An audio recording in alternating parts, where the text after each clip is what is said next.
Hello everyone, it's Peter here, Piotr Fisner. Welcome to this episode of Let's Check in Book Repair Online Engine Star R350. So, this is a battery bank. From what I see, I've ordered MOSFETs for it because I remember I've used MOSFETs from Xbox. So some of those MOSFETs has been replaced here. I don't remember one or two, but it's okay. And then I found that there was a faulty cell which I've replaced here, which is fine. You can see that it's different color. And I thought that's it. That's it. This will come. One didn't come on time. I've ordered second one.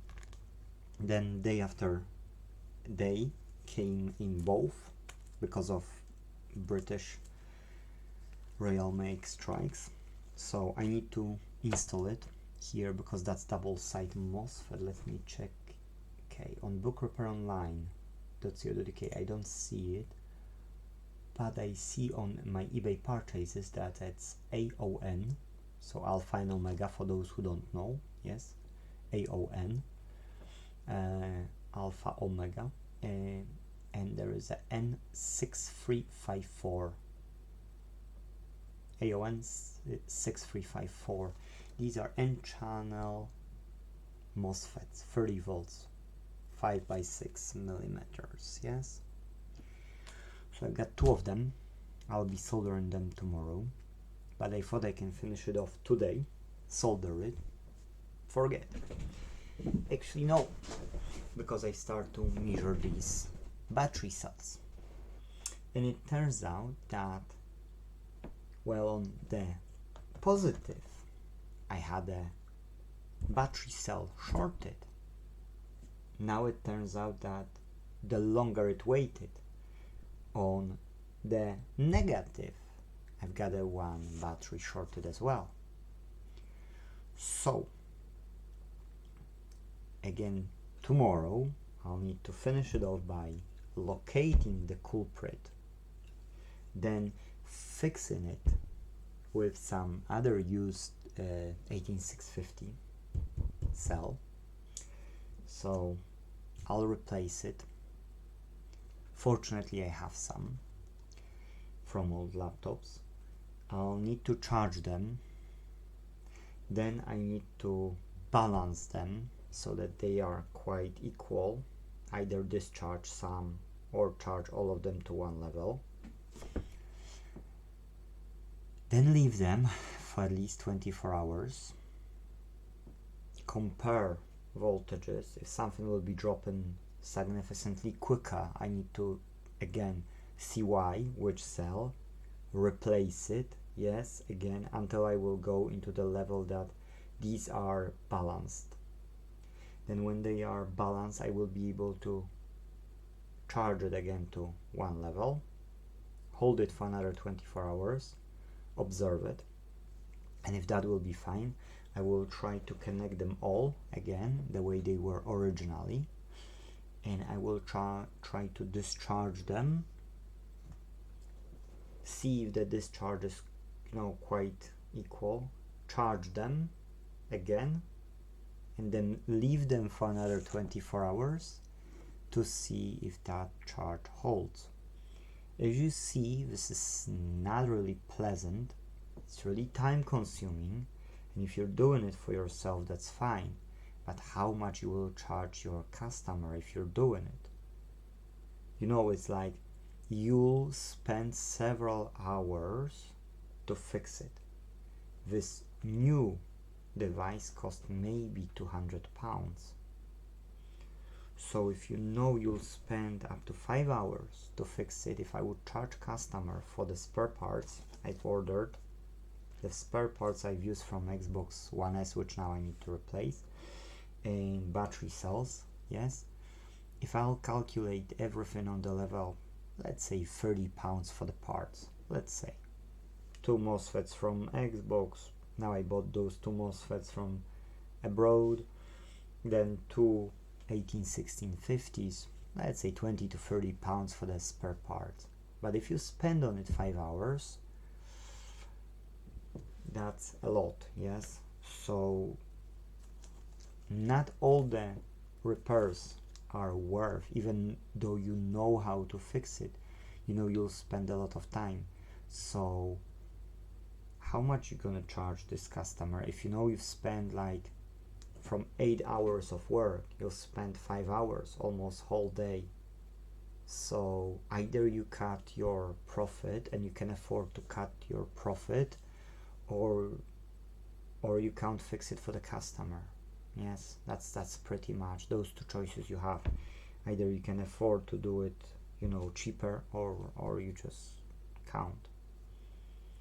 Not all the repairs are worth, but I still do some. That's why I attempt restarters meetings, and I just been today on the second one. It's 17th of December 2022. It was at the Meadowbank at Edinburgh, and you know, I like to help from time to time. It's okay to do those things. If I would do it all the time, I couldn't, because you know, you need to pay your bills, yes? And that's why we're starting Inte.Team, the monthly subscription e-wallet where clients can save up money, and we can see what devices they have. We can use this money which they are saving up to buy faulty goods, the ones which they have at home, keep them working. And like today, customer came to me to fix Nintendo Switch. Customer said to me that there is a problem with this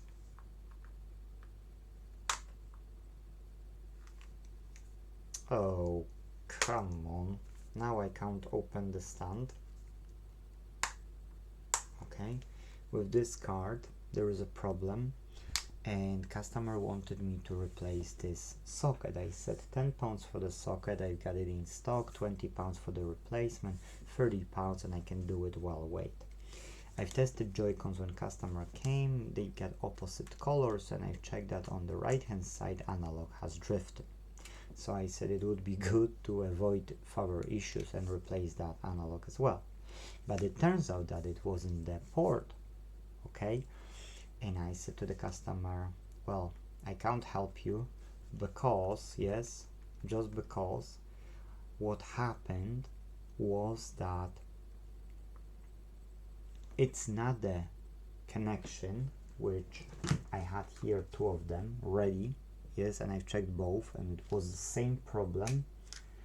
I said I can swap with you good working Nintendo Switch, yes, with good Joy-Cons. You give me 60 pounds, you know, and I give you this, and you give me the old one, faulty one. Now I'll fix that one, yes, I'll fix that one, and you can use it straight away. You can just go install your account, log into your account, install the updates to the games you're using, off you on your merry way. So customer said she'll think about it, but she said how much for the, you know, for the help. I said 10 pounds. If customer would decide it straight away, they would have this 10 pounds in their wallet and they would take this one. So that's mean customer would pay 60 pounds to repair, yes? Whereas now customer paid me 10 pounds for the checkup. What I've done, like opened it, tested, replaced two of them, checked other, my SD card as well, micro SD card, yes. I've spent some time, and customer is 10 pounds because of that less, yes. So you see, customer could make a wise decision, which I said to the customer that that's the case and I can help them by hot swap, yes. Customer couldn't make that decision. If customer would have money in their e-wallet at Inte.Team, what's happening right now is I'm saying, look, you don't pay me anything today, yes, here's the working one, give me the faulty one, let's do the swap, and we'll adjust the balance in your e-wallet, yes. If you change your mind, come to me till, let's say, 24 hours. I won't be trying to repair attempt on your device, And you can change your mind. If you will say, Peter, I confirm, I like it, then I can start to repair a customer device. By using e-wallet funds, I can then repair it, put it back on the shelf when the next customers come with the next faulty Nintendo, which is beyond the repair value, or there is more to repair, like some chip, maybe BQ chip or whatever other chip might be. I've got them in stock here anyway. So whatever those chips would be, or ports, yes, you know, I could just, my all screws went down. All those chips for the Nintendo Switch, whatever they are, I could fix it. I could put it on the shelf, and with the next customer I could do exactly the same thing, yes. So that's why we need those e-wallets, because then customer has their funds, they don't have to use money from the pocket, they can, you know, make the decision much quicker and save extra money on additional checkups. We're just swapping faulty for good one, and no questions asked, yes. After some time, customer can confirm only what we will agree, like 24 hours, and then if customer is not happy, can always come back and we can reverse the process. That's not a problem. Or customer can keep it, or I can find another Nintendo Switch for the customer, yes. So, you know, I've got 2 lights. If customer would not want this one, could take a light as well. So there is always a solution to the problem, and that's what we're doing at Inte.Team, guys. That's what we're planning. You've got a faulty device, you're coming to me, you're taking a good one, I'm repair attempting your faulty one, yes. And if you live far away, there will be another repair shop working in our name. Then we've got always funds to buy faulty goods, repair them, put them back into our inventories, and we can do it all around the country. So that's why not worth our time repairs can be repaired as well, yes. And then you see, I'll put it to the test, it will be lying on the shelf, then I will check it another day, and I will spend hours. But if I would do this one on top of doing something else, yes, it's worth, because I won't spend 5 hours. I won't spend 5 hours like a total time, but I will spend about 2 hours. For 2 hours I will be happy if I will get £60 for the repair, yes. And even if it's worth more, I will be happy, because I've got constant work coming, yes, constant workflow, rather than counting, oh, maybe one customer will call in today or not, or 2 customers will call, yes, because they've got several customers per week.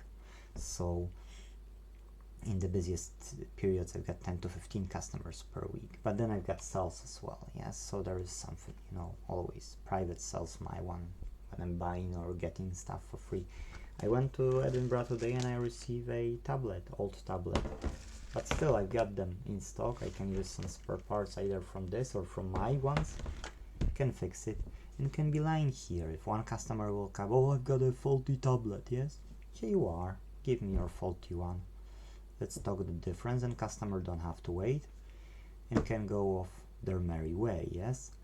So that's how we want to do the repairs across the country, guys, and use the funds from people to buy more faulty goods, repair more electronics, and then as well to use these funds later to produce fixable electronics and buy fixable electronics and design fixable electronics, guys. And that's how we will make the difference, and how we will make the right to repair for everyone available, yes, because we will create it without changing the law.